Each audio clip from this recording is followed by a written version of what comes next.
यात्रा है, निषाद आरक्षण संकल्प यात्रा है। ये 25 जुलाई से ही निकला हुआ है। ये तकरीबन 85 दिन हो चुका है। ये यूपी, बिहार, झारखंड में तकरीबन 80 जिला में हम लोग जाएंगे, अपने समाज के बीच में जाएंगे, उनको जागरूक करेंगे, उनको अपने अधिकार की बात करेंगे कि आपके वोट से ही देश में प्रधानमंत्री बनता है। आप अपने हक अधिकार के लिए लड़ाई लड़िए। अगर सर उठा के जीना है तो अपने बच्चे को पढ़ाइए, लिखाइए, उसको आगे बढ़ाइए और साथ ही अपने अधिकार के लिए संघर्ष कीजिए। आज हमारी लड़ाई है कि जब देश एक है, संविधान एक है, देश के प्रधानमंत्री एक है, तो हमारे साथ भेदभाव क्यों हो रहा है? जब बंगाल में निषाद को आरक्षण है एससी का, तो बिहार में क्यों नहीं? जब दिल्ली में निषाद को एससी का आरक्षण है, तो बिहार या उत्तर प्रदेश में क्यों नहीं? तो हमारी मांग है कि हमें निषाद समाज को आरक्षण मिले, ताकि निषाद का बेटा भी पढ़ लिख कर कलेक्टर बने। आज यूपी, बिहार, झारखंड में जाइए, एक भी निषाद का बेटा कलेक्टर नहीं है। तो ये बहुत दुख की बात है। अभी आपने देखा जातिगत जनगणना हुआ, उसमें ये सिद्ध हो गया कि बिहार में ओबीसी में सबसे अधिक संख्या में अगर 14% है तो यादव भाई है। अगर दूसरे नंबर पे कोई जात है तो निषाद समाज के सभी उपजाति तकरीबन 10% की आबादी है। तो हमारे पास जब इतना वोट है तो निश्चित तौर पे हमारे पास यही ताकत है।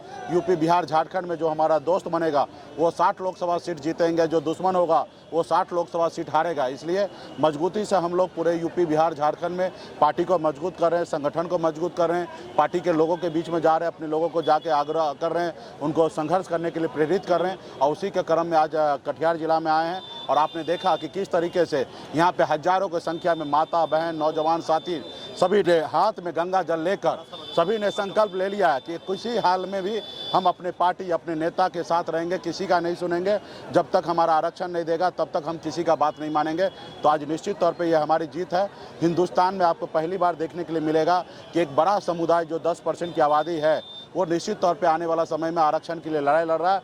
हाथ में गंगा जल लेकर अभी 40 से 45 लाख की संख्या में यूपी, बिहार, झारखंड में लोगों ने हाथ में गंगा जल लेकर संकल्प ले लिया है। आने वाले समय में इसी तरीके से मिशन चालू रहेगा और बड़े संख्या में 50 लाख से अधिक निषाद परिवार संकल्प लेंगे। और आने वाला समय में 2024 में निषाद समाज का वोट जो है वो निर्णायक होगा। जो हमसे दोस्ती करेंगे वही देश का प्रधानमंत्री बनेंगे, जो हमसे दुश्मनी करेंगे उनको कुर्सी खाली करना पड़ेगा। सीमांचल के क्षेत्रों में अनेक्सर 1 और पाम जाति को प्रखंड वाइज भी आरक्षण नहीं मिलता। हसनगंज मिल रहा है, कोढ़ा नहीं मिलता है, जबकि मनिहारी मिलता, आजमनगर नहीं मिलता। तो इसके लिए क्या करें? नहीं, निश्चित तौर पर इसके लिए राज्य सरकार और केंद्र सरकार को पॉलिसी बनाना चाहिए। और एक ही समुदाय के लोग हैं और एक परिवार में मिल रहा है, एक परिवार में नहीं मिल रहा है, तो ये गंभीर समस्या है। और इसके लिए सरकार को और केंद्र सरकार को ज़्यादा ध्यान देने की, क्योंकि आरक्षण का जो पैटर्न है वो केंद्र सरकार को उलझा सकते हैं और कुछ जो आरक्षण है वो राज्य सरकार के अधीन है। तो इसके लिए यही लड़ाई हम भी लड़ रहे हैं कि पहले बिहार और बंगाल पहले एक ही राज्य हुआ करता था,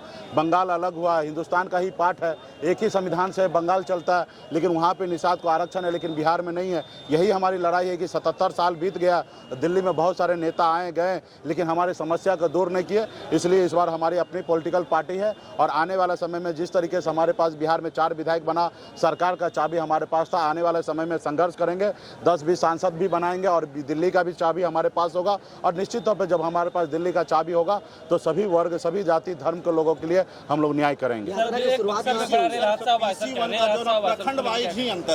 नहीं, इसमें काम किया जाएगा, इसमें सरकार बेहतर निर्णय देगा। पार्टी एनडीए के साथ या इंडिया के साथ? अभी किसी के साथ नहीं है, समय आएगा तो उस पर बात होगा। अभी तो समाज के साथ है और समाज के साथ है। अभी हम उम्मीद करते हैं कि देश के प्रधानमंत्री काम करें, अगर नहीं काम करेंगे तो उन्हीं के विरोध में हम लोग रोड पर उतरेंगे।